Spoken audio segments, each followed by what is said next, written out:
Damos comienzo a un nuevo programa, Servidores de Dios. Quien te habla es Manuel Cornejo. Estaré compartiendo la palabra de Dios y lo haré de una manera expositiva, versículo a versículo.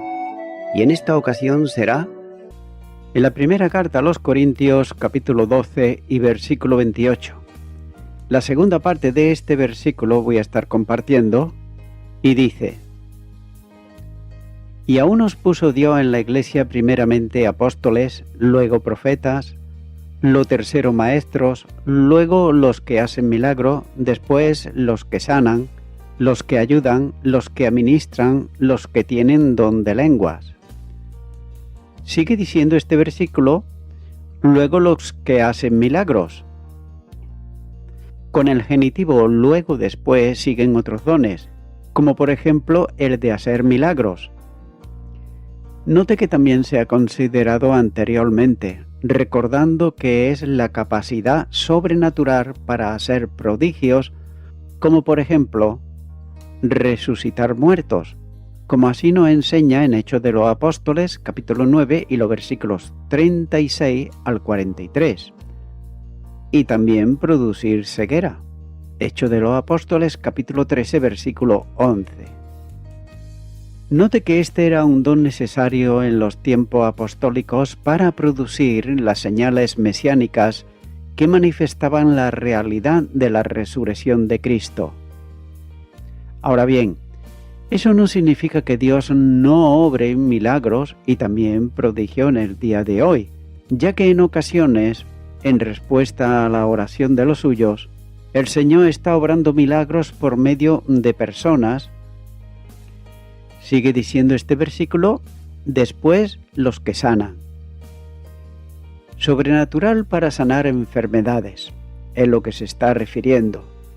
Del mismo modo que el de milagro era también necesario en tiempos apostólicos como respaldo de señales mesiánicas, para un complemento en la predicación del Evangelio. Note que las señales evidenciaban que Cristo había resucitado y que actuaba por medio de sus enviados, que formaban una unidad con Él, como por ejemplo dice en Mateo capítulo 16, los versículos 17 y 18. Cumplida la misión manifestante, el don continúa estando operativo como en tiempos apostólicos. Sigue diciendo este versículo, los que ayudan. Note que ahora está citando aquí a los que tienen el don de ayuda. Esto es literalmente ayudar. Este es un don que capacita para el servicio en general.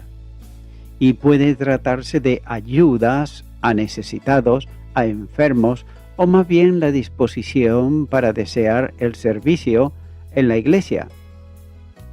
Este sería el don básico que deben de tener los diáconos y en cierta medida también el anciano. Este es el típico don que capacita para ejercer los oficios en la iglesia local.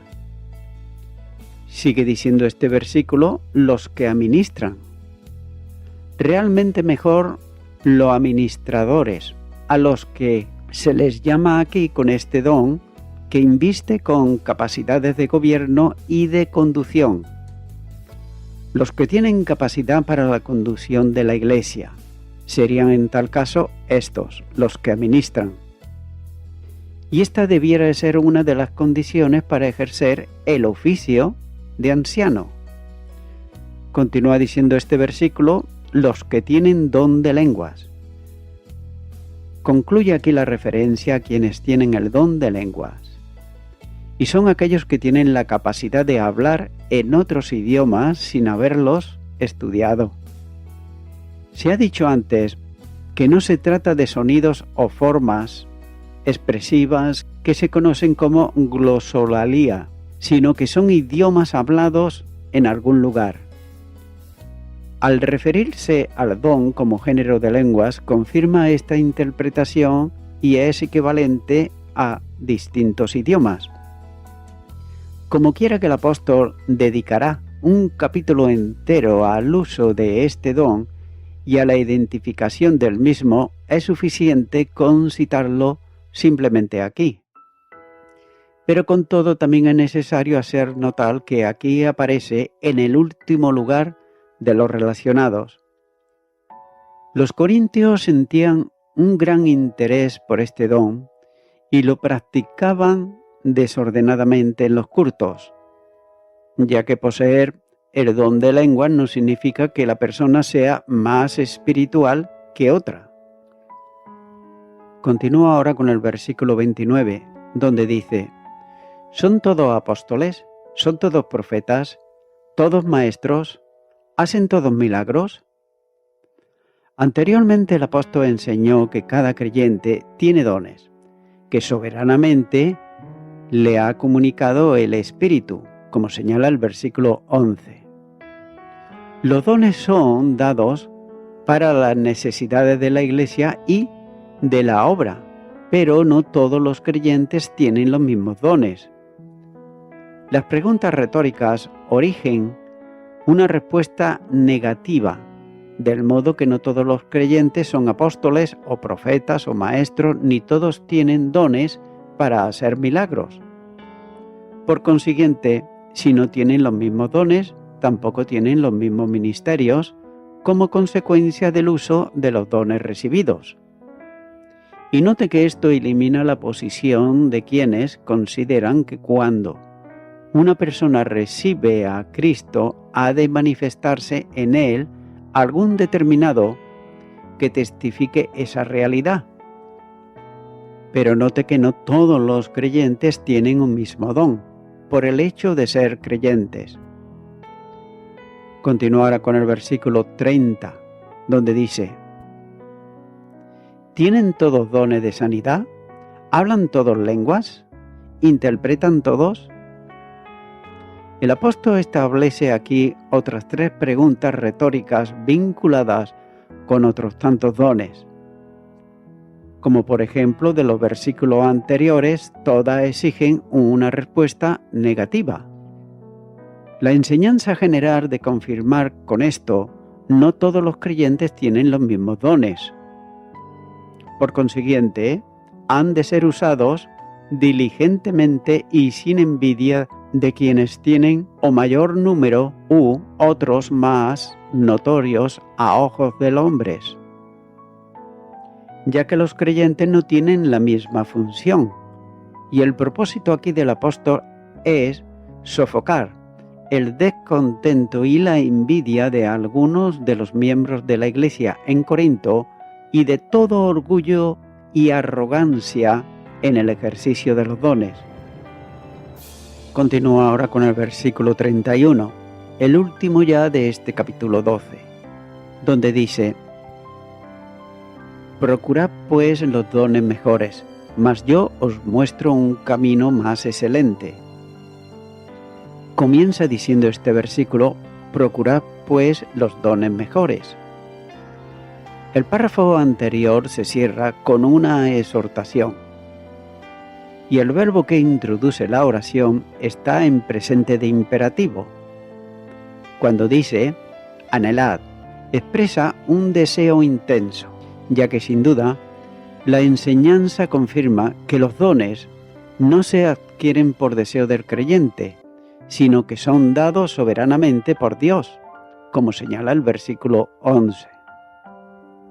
Pero por otro lado, el cristiano espiritual debe de anhelar que la Iglesia tenga creyentes dotados con los mejores, o tal vez los mayores dones. Así pues, se trata de aquellos que sirven mayormente para la edificación de la Iglesia. Los corintios tenían una idea equivocada de lo que eran los mayores o mejores dones, y condicionaban los más llamativos, que son los menos útiles, al objetivo de la edificación.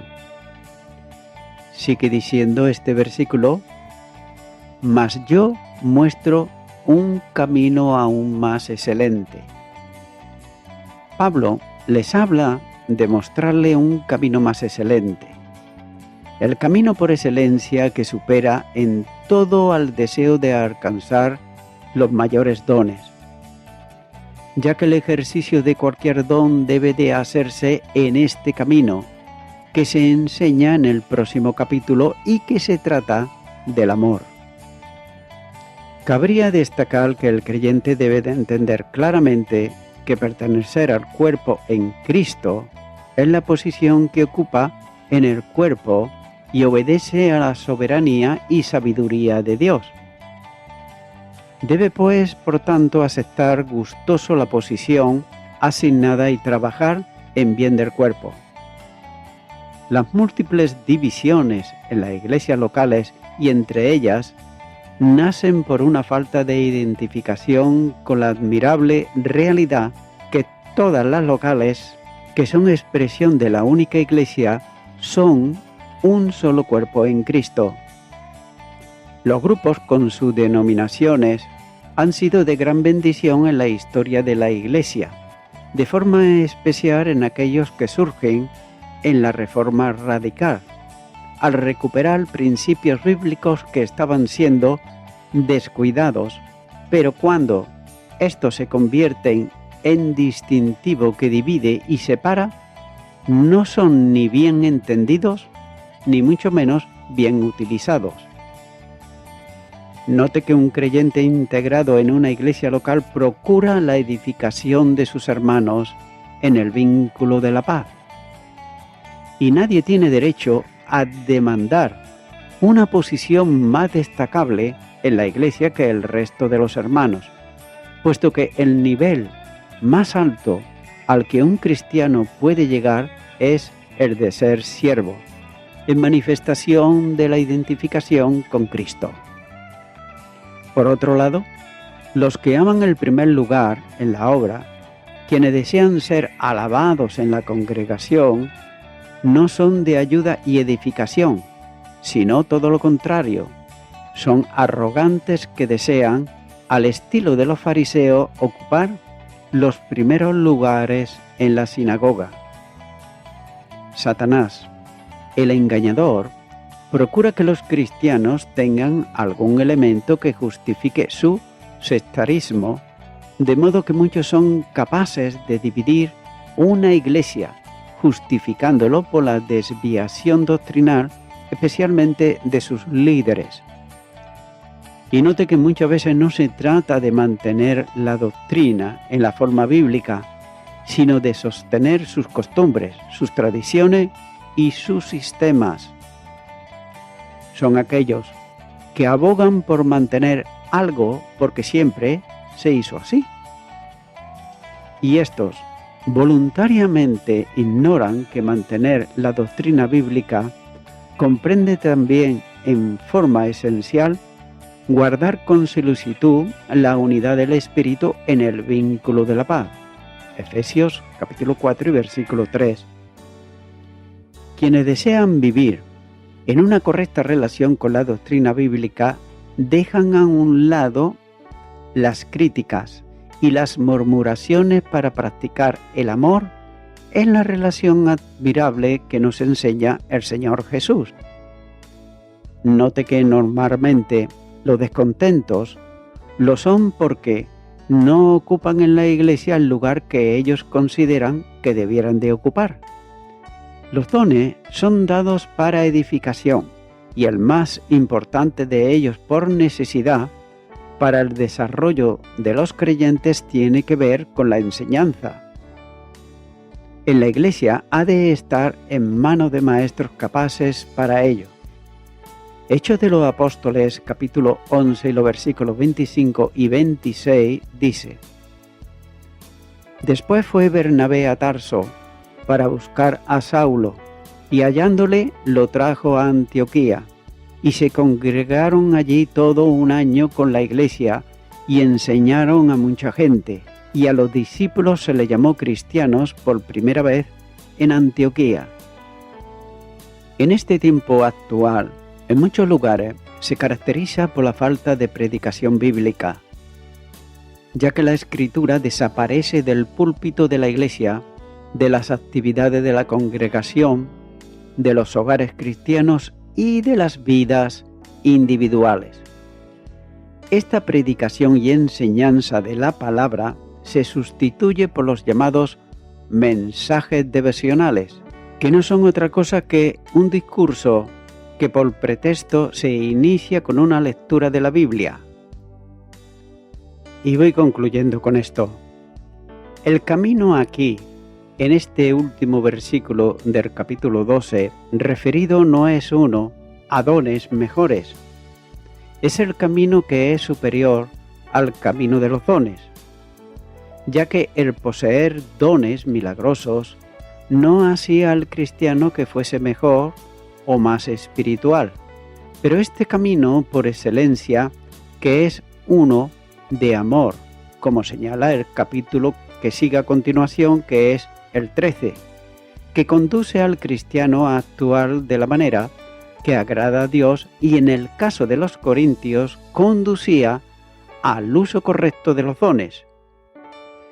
No era malo que ellos aspiraran a tener dones con tal que aspiraran a tener los mejores, pero les quedaba un camino superior al de los dones.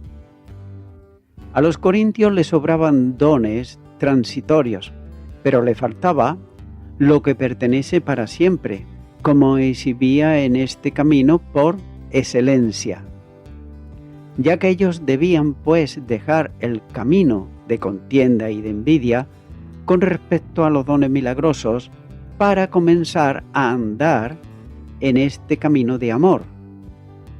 Era para los corintios el camino para edificar a la iglesia, como así nos señala el capítulo 8, versículo 1.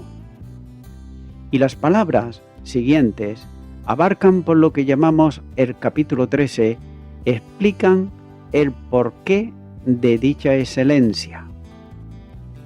Amigo y amiga oyente, desear lo mejor no es malo, siempre y cuando, una vez conseguido, no se vuelva la persona un vanidoso o vanidosa, un orgulloso o orgullosa, que está despreciando a los demás y tan solo se junta con los de su clase, ignorando al resto.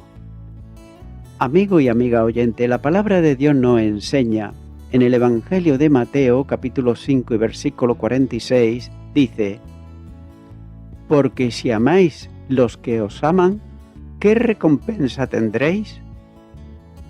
Aquí el Señor Jesús está enseñando el carácter de los ciudadanos de su reino, es decir, de aquellos que cuando dejen la tierra irán al reino de Dios o, como muchos dicen, al cielo.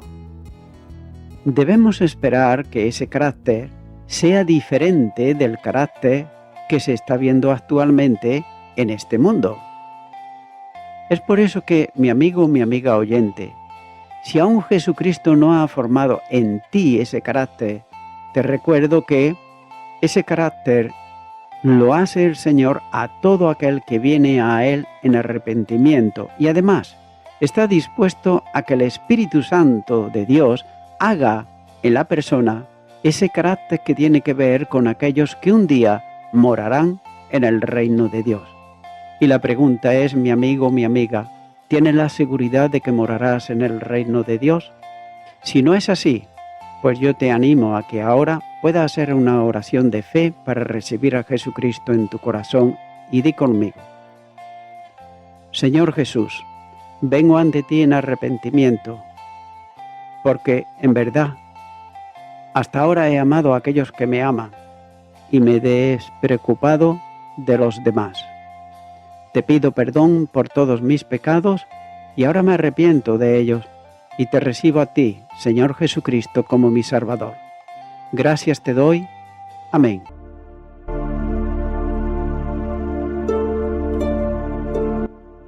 Amigo y amiga oyente, si tú has hecho esta oración de corazón, te recomiendo que comiences a orar a Dios, en primer lugar, en el nombre del Señor Jesucristo. Orar a Dios no es rezar, sino que es hablar con una persona. También te recomiendo que leas la palabra de Dios y lo hagas a diario. Comienza, por ejemplo, con el Nuevo Testamento. Y también, por último, te recomiendo que para que puedas crecer espiritualmente, te congregues en una iglesia cristiano-evangélica, donde se predique, se enseñe y se practique la sana doctrina y la palabra de Dios. Congrégate ahí y con el tiempo podrás crecer espiritualmente y también servir al Señor Jesucristo. Que Dios te bendiga. Y a toda la audiencia, nuevamente ya me estoy despidiendo de todos ustedes y será hasta el próximo programa. Que Dios os bendiga a todos.